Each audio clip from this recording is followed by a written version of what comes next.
Once again, we are our next lecture. In our previous lecture, we have discussed regarding the info of varied tenses. ગઈકાલના લેક્ચરની અંદર આપણે પહેલો tense શીખેલા હતા જેનું નામ હતું સિમ્પલ પ્રેઝન્ટ ટેન્સ એટલે કે સાદો વર્તમાન કાળ. In this lecture, we are going to understand second tense. The name of second tense is continuous present tense. એટલે કે continue ચાલુ, present tense એટલે કે વર્તમાન કાળ. તો આજે આપણે શીખીશું ચાલુ વર્તમાન કાળ. Before learning this tense, I would like to give the definition about this continue present tense. What means the continue present tense? ચાલુ વર્તમાન કાળ એટલે શું? Any kind of the process is continue in the present situation or maybe in the present era. It calls the continue present tense. કોઈ પણ ક્રિયા જે વર્તમાનમાં બની રહી હોય અથવા તો ચાલુ હોય એવી ક્રિયાને ચાલુ વર્તમાન કાળ કહેવામાં આવે છે. ડીપમાં સમજીએ તો સિંગ્યુલર લેફ્ટ સાઈડ લખેલું છે, તમે જોઈ શકો છો. રાઈટ સાઈડમાં છે પ્લુરલ. સિંગ્યુલર મીન્સ એકવચન અને પ્લુરલ મીન્સ બહુવચન. First person singular I, second person singular you, third person singular he, she, it. In the similar way, this side, first person plural we, second person plural you, and third person plural they. વર્તમાન કાળ શીખીશું એટલે કે present tense, અને એ પણ કેવો છે continue. એટલે એક તો પોઈન્ટ કેવું યાદ રાખવાનું રહેશે તમારે કે વર્તમાન કાળના ક્રિયાપદો આ કાળની અંદર આવે, જે આપણે પ્રીવિયસ લેક્ચરમાં આપણે અભ્યાસ કરેલો હતો કે વર્તમાન કાળના કયા ક્રિયાપદ? ત્રણ ક્રિયાપદ, એમ ઇઝ અને આર. તો અહીંયા માત્ર એક જ યાદ રાખવાનું છે કે વર્બ કયા લેવાના તમારે, તો એમ ઇઝ અથવા આર, જે આપણે 9મા 10મા અને 11મા પણ આવી ગયેલું છે. તો આઈ સાથે મૂકીશું એમ. પ્રીવિયસ લેક્ચરમાં વાત કરેલી હતી કે બારે બાર જે ટેન્સ આપણે લેવા છે એના અંદર વર્બ કેવું લેશું આપણે? ઇટ. તો અહીંયા ઇટ વર્બથી જ આપણે કન્ટિન્યુ પ્રેઝન્ટ ટેન્સને સમજીશું. આઈ એમ ઇટિંગ, હું ખાઈ રહ્યો છું. એવી રીતે કેવું હોય કે અમે ખાઈ રહ્યા છીએ, તો શું લખી શકાય? We are eating. તે ખાઈ રહ્યો છે એવું લખવું હોય અથવા એવું બોલવું હોય તો શું લખી શકાય છે? You are eating. તે ખાઈ રહ્યો છે, એક વચન છે એટલે. અને એવી રીતે જો બહુવચનમાં કેવું હોય તમે ખાઈ રહ્યા છો તો લખી શકાય છે યુ આર ઇટિંગ. તે ખાઈ રહ્યો છે. કોઈ છોકરાની વાત કરવી હોય, કોઈ પુરુષની વાત કરવી હોય જેન્ડરમાં જો આપણે, તો આપણે એવું કહી શકીએ હી ઇઝ ઇટિંગ. તે ખાઈ રહ્યો છે. તેણી ખાઈ રહી છે કેવું હોય, કોઈ ગર્લ્સ માટે, કોઈ લેડી માટેની વાત કરવી હોય તો એવું કહી શકાય છે કે સી ઇઝ ઇટિંગ. તેણી ખાઈ રહી છે. અને ચીજ વસ્તુ માટે, as all of you well aware that we are using it for any kind of the things. નિર્જીવ વસ્તુ માટે આપણે it નો ઉપયોગ કરીએ છીએ. તો છેલ્લે એવું કહી શકાય કે it is eating. તો he she it સાથે is મૂકીને ક્રિયાપદ ing રૂપ eating. તેઓ ખાઈ રહ્યા છે કેવું હોય તો they are eating. તેઓ ખાઈ રહ્યા છે. ગઈકાલના લેક્ચરમાં પણ એવું જ કીધું હતું કે લાંબુ સેન્ટેન્સ જો આપણે બોલવું હોય તો એના પાછળ you have to include the object, અને એનાથી પણ લાંબુ સેન્ટેન્સ જો બોલવું હોય તો you have to include also the extra word. એનું એક એક્ઝામ્પલ ઓરલી તમને હું સમજાવી દઉં. હું પંજાબી ખાઈ રહ્યો છું, આવું જો વાક્ય બોલવું હોય તો આપણે એવું લખી શકીએ I am eating Punjabi. Extra માં લખવું તો પંજાબી ફૂડ લખો તો પણ ભલે, otherwise no requirement to use. Okay, understand everybody? ત્યારબાદ આ કાર્ડને ઓળખવા માટે એના શબ્દો જોશું, એની સાથે એની નોટ જોશું. અત્યાર સુધી નોટ જે તમે સમજેલા છો અને તમારી પાસે જે નોલેજ છે એના અંદર બહુ ડીપની અંદર લેન્થ વાળી નોટ તમે યાદ રાખતા હશો, પણ એનાથી ઈઝી ટેકનિકમાં શોર્ટ કીની અંદર જો તમને બતાવું કે ચાલુ વર્તમાન કાળ કઈ રીતે યાદ રાખી શકાય, બહુ સહેલું છે. માત્ર એટલું યાદ રાખો, એક્ટિવ અને પેસિવ ચાલુ વર્તમાન કાળ બંનેમાં આવશે.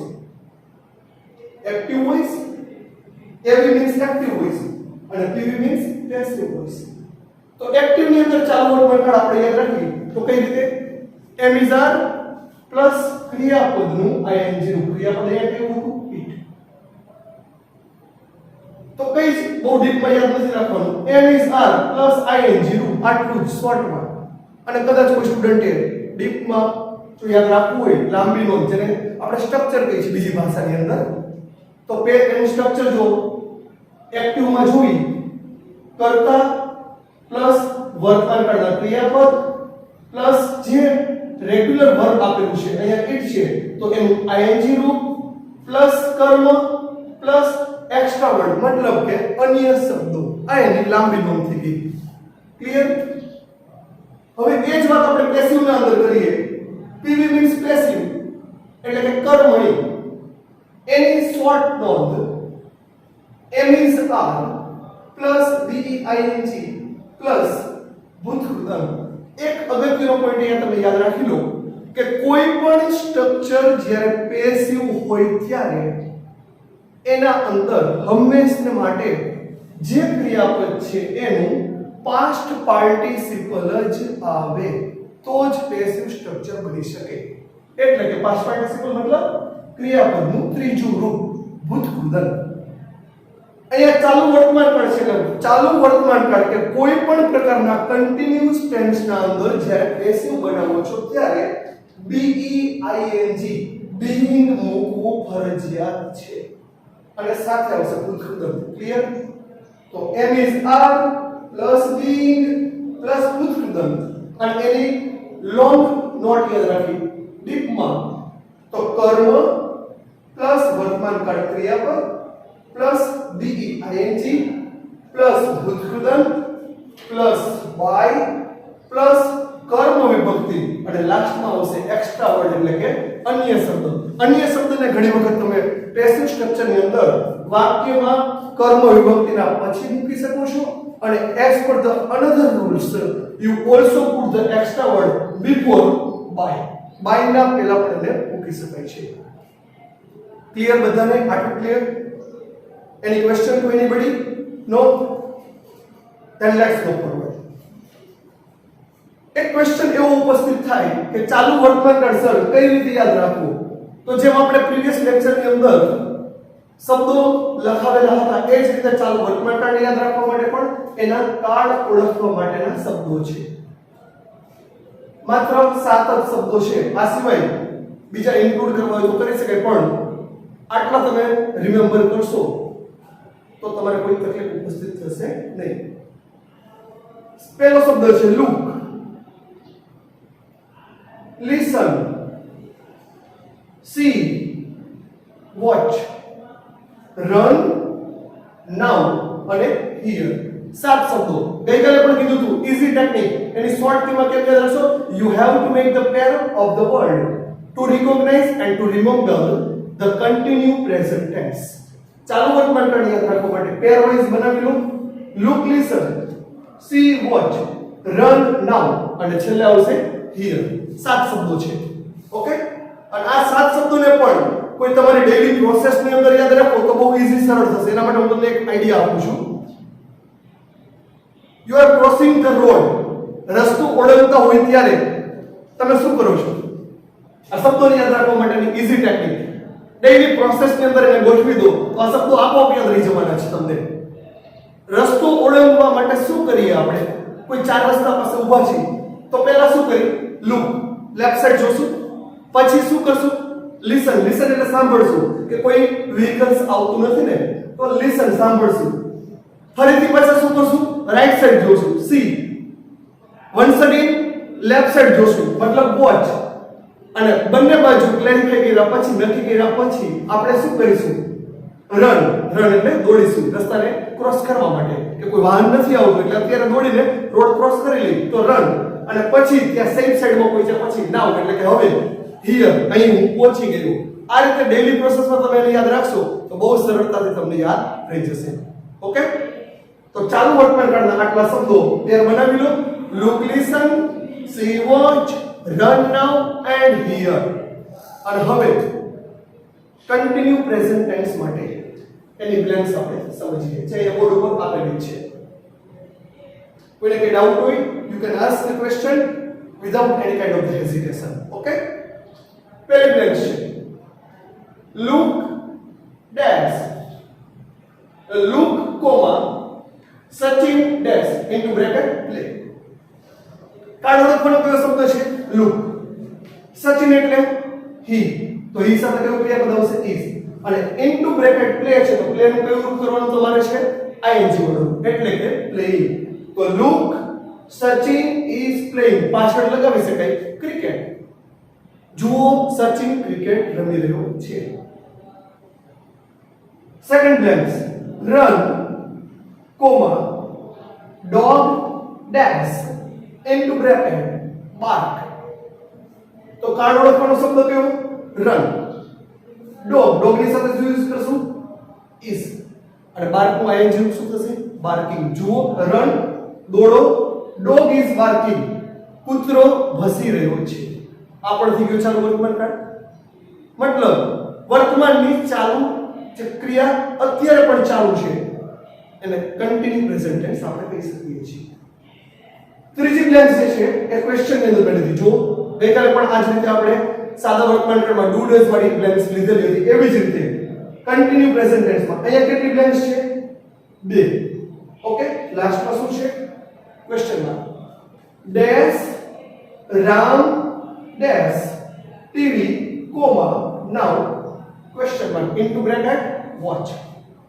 કેટલી બ્લેન્ક્સ બે કાર્ડનો શબ્દ નાઉ લાસ્ટમાં ક્વેશ્ચન માર્ક ચાલુ વર્તમાન કાળમાં બે ખાલી જગ્યા અને પ્રશ્નાર્થ ચિહ્ન છેલ્લે આપેલું હોય ત્યારે પહેલી ખાલી જગ્યાની અંદર એમ ઇઝ અથવા આર ક્રિયાપદ આવશે અને સેકન્ડ ખાલી જગ્યામાં બ્રેકેટમાં જે વર્બ છે એનું આઈએનજી વાળું રૂપ બની જશે મતલબ રામ સાથે ઇઝ અને વોચ નું થશે વોચિંગ તો ઇઝ રામ વોચિંગ ટીવી નાઉ શું રામ હવે ટીવી જોઈ રહ્યો છે કેવું વાક્ય બની ગયું ઇન્ટરોગેટિવ સેન્ટેન્સ બની જશે clear number 4 C comma the award dash by the teacher into bracket give કયો શબ્દ છે કાર્ડ માટેનો તો સી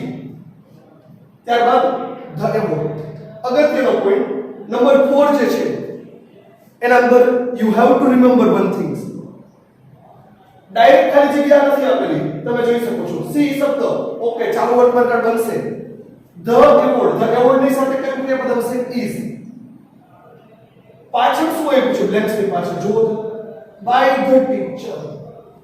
ધ ટીચર મતલબ શિક્ષકના દ્વારા સામાન્ય રીતે વિચારી તો એવોર્ડ કોઈના દ્વારા અપાય સ્કૂલની વાત હોય તો ટીચર દ્વારા કોઈ બીજું કોઈ ફંક્શન હોય તો ઇન્વાઇટેડ ગેસ્ટના દ્વારા એવોર્ડ આપવામાં આવે છે તો આ ક્રિયા કોકના દ્વારા થયેલી છે અને સાથે તમને આપેલું છે કે બાય ધ ટીચર તો ધ એવોર્ડ સાથે ઇઝ વાક્ય રચના બાય ધ ટીચર છે એટલે પેસિવ બની પણ એવું યાદ નહીં રાખી કે બાય આપેલું હોય તો જ પેસિવ છે તમારે ખાલી જગ્યાના પહેલા જોવાનું છે શું આપ્યું છે કર્મ એની ડિસ્કશન આપણે નેક્સ્ટ બ્લેન્ક જે આપેલી છે નંબર 6 એના પર આપણે કરશું the award is being given નું past participle given by the teacher શું કામ આવ્યું બીઇંગ તો આ વાક્ય રચના આ ખાલી જગ્યા કેવી છે પેસિવ સ્ટ્રક્ચર છે એવોર્ડ કોના દ્વારા અપાયો તો ટીચરના દ્વારા એટલા માટે આ વાક્ય રચના passive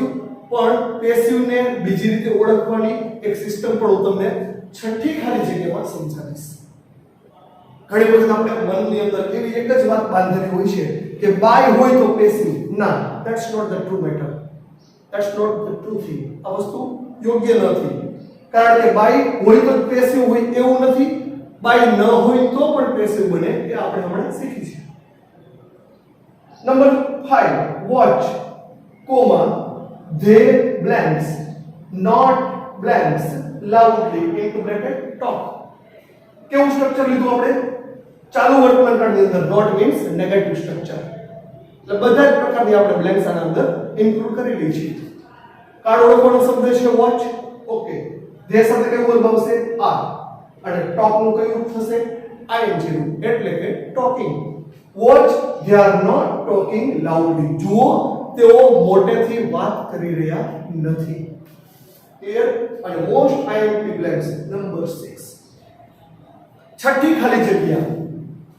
The punishment dash now into bracket give.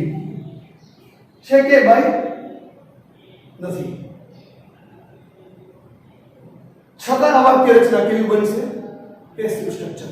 કઈ રીતે બને સમજો. પનિશમેન્ટ શું ગુજરાતી થશે? એનીબડી નો? પનિશમેન્ટ સજા. ઓકે, બ્રેકેટમાં શું છે? ગિવ. ગિવ એટલે આપવી, સજા આપવી. કોણ આપે સજા? Deep thinking, require deep thinking for you. Punishment સજા, ગિવ એટલે આપવી. સ્કૂલની અંદર કોઈ આપણો ફોલ્ટ હોય તો પનિશમેન્ટ કોણ આપે? Teacher, or May B the principal, or May B the managing director of the school. અને એ રીતે પનિશમેન્ટ જો સોસાયટીની અંદર, સમાજની અંદર આપણે કોઈ ગુનો કર્યો હોય તો સજા કોણ આપે?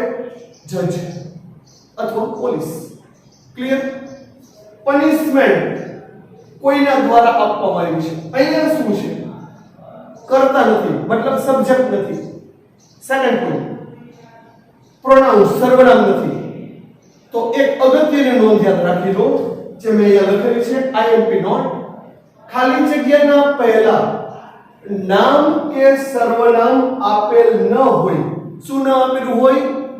નામ કે સર્વનામ આપેલ ન હોય, પરંતુ ખાલી જગ્યાના પહેલા કોઈ કર્મ આપેલું હોય અથવા તો કોઈ ક્રિયા પ્રોસેસ આપેલી હોય તો એવી ખાલી જગ્યા પેસિવ બને છે. Without by, by the teacher, by the policeman એવું નથી આપ્યું, છતાં પણ પેસિવ બની. કારણ કે એટલું જ યાદ રાખો કે ખાલી જગ્યાના પહેલા શું છે? કર્મ. બસ આટલી જ વાતને યાદ રાખી આવી વાક્ય રચના પેસિવ બને. બાય હોય તોય ભલે, બાય આપેલું ન હોય તોય ભલે, પણ આ વાક્ય રચના પેસિવ છે કારણ કે ખાલી જગ્યાના પહેલા શું છે? કર્મ, ક્રિયા. ધ પનિશમેન્ટ એક વચન છે એટલે ઇઝ, પેસિવ છે એટલે બીઇંગ. પેસિવ નું સ્ટ્રક્ચર અહીં આપેલું છે, આપણે જો પેસિવ માં શું આવે? બીઇંગ આવે. ઓકે, તો the punishment is BEING, being, અને give નું પાસ્ટ પાર્ટિસિપલ શું બનશે? given. તો પનિશમેન્ટ મતલબ સજા કોઈના દ્વારા અપાઈ છે. ઓકે, IMP નો ખાસ યાદ રાખવાની છે. કેવી રીતે પેસિવ બને? અત્યાર સુધી જે યાદ રાખેલું હતું એને put aside, remember in a new style that how can we make the passive structure, how can we understand the passive blanks. તો એના માટે એક જ શોર્ટ વસ્તુ યાદ રાખી લો કે ખાલી જગ્યાના પહેલા જો તમને કર્તા કે સર્વનામ એટલે કે નામ કે સર્વનામ આપેલું ન હોય ત્યારે એના ખાલી જગ્યાના આગળ તમને કર્મ આપેલું હોય, કોઈ ક્રિયા આપેલી હોય તો એવી ખાલી જગ્યાને પેસિવ ખાલી જગ્યા અથવા તો પેસિવ બંધારણ કહી શકાય છે. Okay, understand everybody? Anybody doubt? No? તો કયો ટેન્સ લીધો અત્યારે? સેકન્ડ ટેન્સ આપણે કન્ટિન્યુ પ્રેઝન્ટ ટેન્સ, મતલબ ચાલુ વર્તમાન કાળ, જેના અંદર એનું બંધારણ જોયું. એક્ટિવ ની અંદર am is are plus ing, passive ની અંદર am is are plus being plus ભૂતકૃત. શોર્ટ કી ની અંદર યાદ રાખવું. એના કાર્ડ ઓળખવા માટેના શબ્દો જોયા છે. look, listen, see, watch, run, now, અને લાસ્ટમાં here. અને એના પછી એની 6 બ્લેન્ક્સ જેના અંદર તમારે number 4 and number 6 you have to remember separately because number 4 and number 6 blanks is passive. Okay, so today we are conclude our this lecture, and once again in our next lecture we will understand third tense. If anybody any kind of the doubt, kindly ask without the hesitation. Okay, કોઈને કંઈ પૂછવાનું હોય તો વાત કરો. Okay, તો બીજો card અહીંયા આપણે પૂર્ણ કરીશું. Thank you very much. Have a nice day. Thanks a lot.